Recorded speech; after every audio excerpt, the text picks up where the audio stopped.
Special live show with doctor Divi Sivaram గారు, TDP senior నేత. నమస్తే డాక్టర్ శివరామ్ గారు, చాలా రోజులైంది.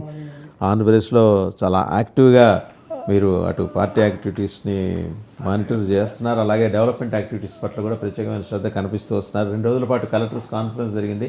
ముఖ్యమంత్రి చాలా సంతోషకరమైన విషయాలైతే షేర్ చేశారు. దానికి తోడు సుప్రీంకోర్టులో ఎఫిడవిట్ ఏమని, అమరావతి ఒక్కటే రాజధాని, ఎలాంటి కన్ఫ్యూజన్ లేదు అని అన్న తర్వాత ఒక పాజిటివ్ వైబ్ అయితే క్రియేట్ అయింది అమరావతి చుట్టూ. హఠాత్తుగా ఈ 2-3 రోజుల్లో రియల్ ఎస్టేట్ కాస్త మళ్ళీ ఆక్సిజన్ అందింది. అమరావతికి దాదాపు 100 కిలోమీటర్ల పరిధిలో భూముల రేట్లన్నీ అమాంతం ఇట్లా సరిచి కనిపిస్తుంది. అంటే అదే కొలబద్ద, అది కూడా అంటే చాలా కొలబద్దల్లో అది కొంచెం చాలామందికి ప్రాణాధారమైన కొలబద్ద కదా అది. అంటే ఇన్ఫ్రా యాక్టివిటీ పెరిగితే 10 మందికి ఉపాధి దొరుకుతుంది కదా.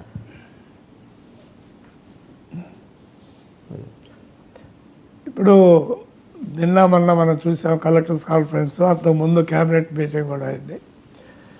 వన్ థింగ్, ఆ డెలిబరేషన్స్ అన్నీ చూసిన తర్వాత నిన్న ఎవరో ఒక ఆయన ఒక వ్యంగ్యంగా ఒకటి వేశారు మా దీంట్లో యూట్యూబ్లో.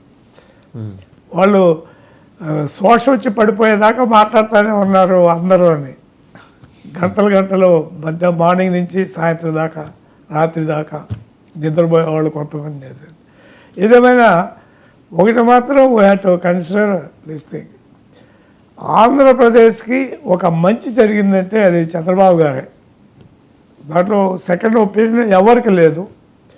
మరలా ఆంధ్రప్రదేశ్ 20 సంవత్సరాలు వెనకపోయిన దాన్ని ముందుకు తీసుకురావాలన్నా, మరలా బతికి బట్టగట్టే విధంగా ఆంధ్రప్రదేశ్ రాష్ట్రము, ఆంధ్రప్రదేశ్ ప్రజలు, అక్కడ జరిగే పరిపాలనా విధానం బాగా రావాలంటే అది ఒక్క చంద్రబాబు నాయుడు గారి వల్లే అవుతుందని అందరూ అంటున్నారు. మేమంటాం కాదు, మేము ఆయన అనుయాయులుగా మేము చెప్తానే ఉంటాం, అది వేరే సంగతి.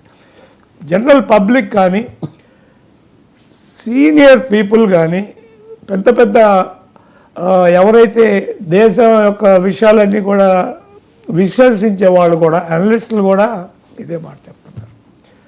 ఒకటి చంద్రబాబు గారి విషయం ఏంటంటే, ఆ రోజు క్రిస్టల్ క్లియర్ 14-18 మధ్యలో ఆ రోజు మోడీ గారు కూడా వచ్చి శంకుస్థాపన చేయటం కూడా జరిగింది. ఆ రోజు ఆయన చెప్పింది ఒకటి, మనము విపత్కర పరిస్థితుల్లో సపరేట్ స్టేట్ అయి వచ్చాము. ఇవాళ మన పరిస్థితి ఏంటి, ఎకనామికల్గా, ఫైనాన్షియల్గా కొంచెం ప్రాబ్లమ్స్లో ఉన్నాం. ఒక పక్క సంక్షేమ కార్యక్రమాలు చేయాలంటే దానికి తగు ఫైనాన్షియల్ స్టెబిలిటీ కూడా కావాలా. ఫైనాన్షియల్ స్టెబిలిటీ కావాలంటే క్యాపిటల్స్ ఇంప్రూవ్ కావాలా. మీరు చూడండి, ఎక్కడైనా ఆల్ ఓవర్ ఇండియా కానీ ఇతర దేశాల్లో కానీ కొన్ని క్యాపిటల్స్ వల్లనే ఆ రాష్ట్రం మొత్తం కూడా డెవలప్మెంట్ కానీ లేదా సంక్షేమ కార్యక్రమాలు కానీ జరుగుతాయి. ఫర్ ఎగ్జాంపుల్ హైదరాబాద్, తెలంగాణ తీసుకోండి, వాళ్ళ యొక్క ఇన్కంలో 65-70% హైదరాబాద్ నుంచే వస్తారు. ఇక్కడ వచ్చే ఆదాయంతో మిగతా రాష్ట్రం మొత్తం కూడా డెవలప్మెంటల్ యాక్టివిటీస్ కానీ, ఎండోమెంట్ యాక్టివిటీస్ కానీ, సంక్షేమ కార్యక్రమాలు కానీ, వెల్ఫేర్ మెజర్స్ కానీ చేసే అవకాశం ఉంది. 10 మంది ప్రజలకి హెల్ప్ చేసే అవకాశం ఉంది. అది చేస్తే, and he has invented, I say it is an invention only. ఆ రోజు ఎప్పుడు కూడా మనం చూస్తున్నాం, ప్రతిసారి ఏదైనా ప్రాజెక్ట్ కానీ ఏదైనా ఇండస్ట్రీ కానీ ఫెయిల్ అయ్యేది ఎక్కడంటే ఆ ల్యాండ్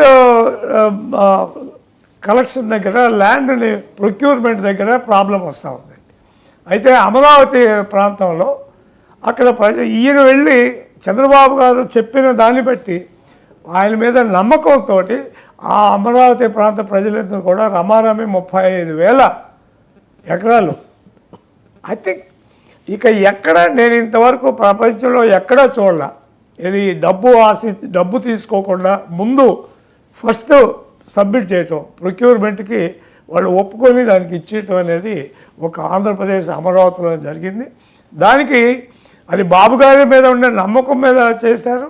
అలాగే ఇప్పుడు ఆ అమరావతి ప్రాంత ప్రజలందరూ కూడా, మేమందరం కూడా నమస్కారాలు తెలియజేస్తున్నాం.